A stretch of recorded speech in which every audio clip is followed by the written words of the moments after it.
Prime Minister's foreign visit comes during very challenging times and critical too because of the global concerns. But for India specifically, it comes because of the challenges within its neighborhood. It's the Prime Minister's first visit abroad, also in the backdrop of the Russia-Ukraine war. And in this case, it's a diplomatic challenge for us because we are trying to walk a tightrope walk. And that's going to be the big challenge really for the Prime Minister. I'm Pallavi Ghosh and this week's One Take focuses on India's diplomatic tightrope walk. Now, in another few weeks' time, there's going to be the Quad Summit in Japan where the US President Joe Biden is also going to be present there. We know the pressure which has come in from the American administration at times on the Indian government that do take a stand as far as Russia versus Ukraine is concerned. And that stand, according to America, has to be in favor of Ukraine and against Russia. India has been very cagey about that. There are a couple of reasons which we've always been enumerating for all of our viewers behind this. One, India's long-standing friendship with Russia. It's been our weather friend of all times, not just a fair weather friend.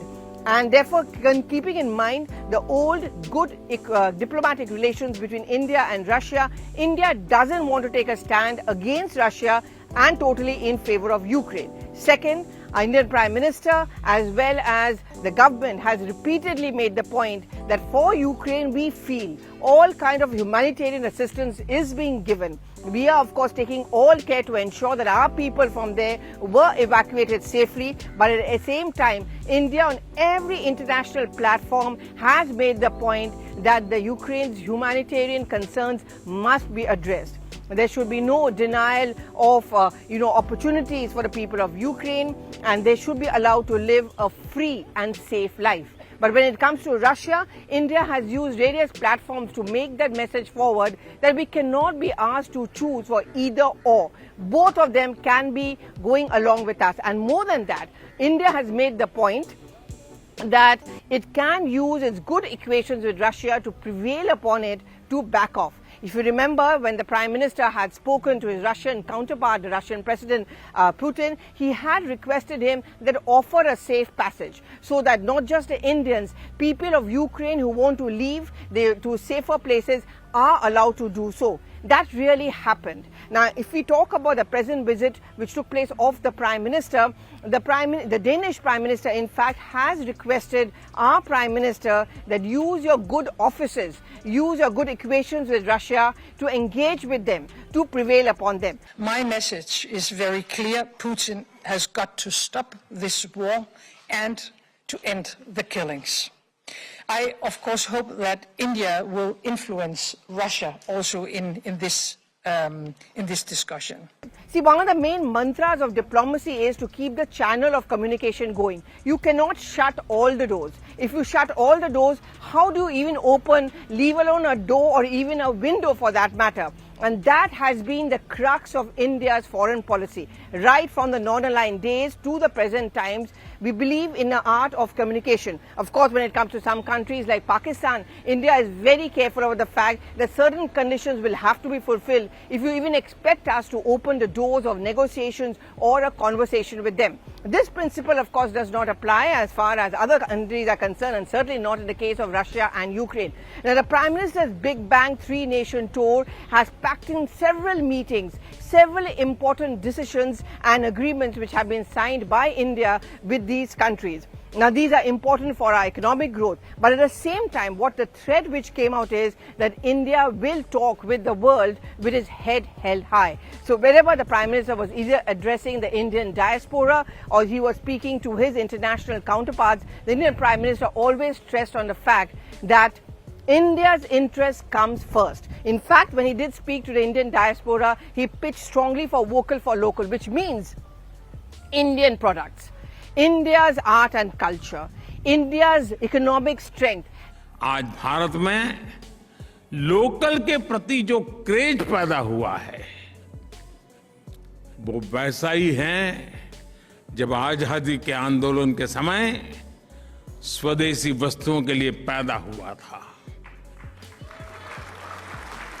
अरसे तक हमने देखा कि लोग ये बताया करते थे कि ये चीज हमने उस देश से खरीदी है, ये चीज उस देश की है, लेकिन आज भारत के लोगों में अपने स्थानीय उत्पादों को लेकर के गर्व की नई अनुभूति आई है. That is something which our Indians who are settled abroad must be pushing for and should push for. In fact, interestingly, the Prime Minister also said that you must ensure that at least 5 Indians come over here to India, because also behind this is the rationale is to boost up our tourism industry. And also when people come over here, they see for themselves the work which is being done over here, and how while we are dependent on international countries, many countries abroad, for a lot of items, we increasingly want to become Atmanirbhar or self-sufficient. And that perhaps explains why India cannot take a very rigid stand vis-a-vis Russia. One is our concerns, our fuel concerns. India imports a huge amount of its fuel, and therefore it is dependent on many countries, particularly Russia.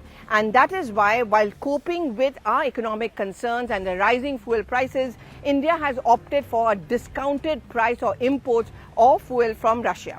Of course, our defense engagements with Russia are another important factor as well, why we are continuing our engagement with them. But when our Prime Minister travels abroad, he also goes across as a messenger of peace between Russia and Ukraine. And that is going to be a bit of a pressure on us. I just referred to the Quad Summit in Japan. I think that's where India's diplomatic skills and diplomacy will be put to test. You know, America has been very vocal about the fact that in their battle with Russia, they want the world to take sides in their favor. And therefore, they're going to put that kind of a pressure on India as well. The European Union, for example, we've seen how they have dealt with China and many other countries who've not taken a strong stand against Russia. Could that pressure mount on India as well? Well, political experts, diplomatic experts point out that no, because what has been the rationale and the work beyond the diplomacy or the diplomatic policy of India has been to engage with all the countries abroad, to ensure that we have good equations with them, we don't ruffle any feathers. So whether it's the Arab League, whether it's the Middle Eastern countries, whether it's East Asian, African, the South American, the European countries, India has tried to make forward the point that, you know, we see the world as one. And that also is a reason why the Prime Minister has insisted that world leaders come over here, get a taste of Indian hospitality, diplomacy, and also a sense of the policy of governance that we are doing over here. Now, this comes in handy at the world level when we want to have an engagement as far as the Russia versus Ukraine issue is concerned. I was talking about the Quad Summit. Now, in the Quad Summit, there's bound to be kind of either an oblique or an open reference to India, where American president likely to put this pressure or, you know, kind of goad our Prime Minister that do take a stand against Russia. If you have good equations with them, then why is it that you're not able to convince them to leave Ukraine completely? Why are they messing around with the lives of the people of Ukraine and the surrounding areas?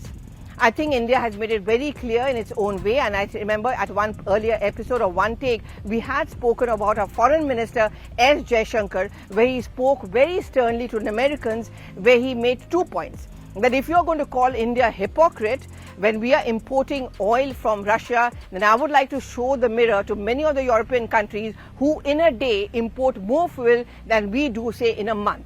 Second, when America was raising question marks over our so-called human rights violation, Jaishankar did not mince his words when he said that we have a lot to say about your human rights record as well.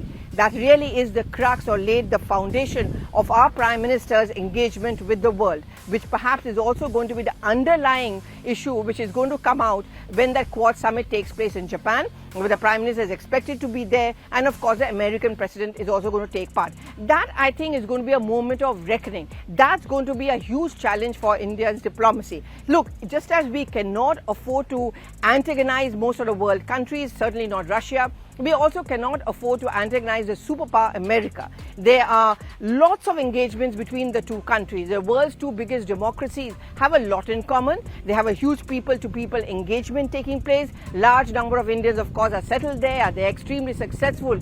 But more than that, one of the prudent foreign policies of any country, and certainly that of India, is non-aligned. We are not going to be seen as leaning towards one country. And this is going to be India's stand as far as Russia, Ukraine is concerned.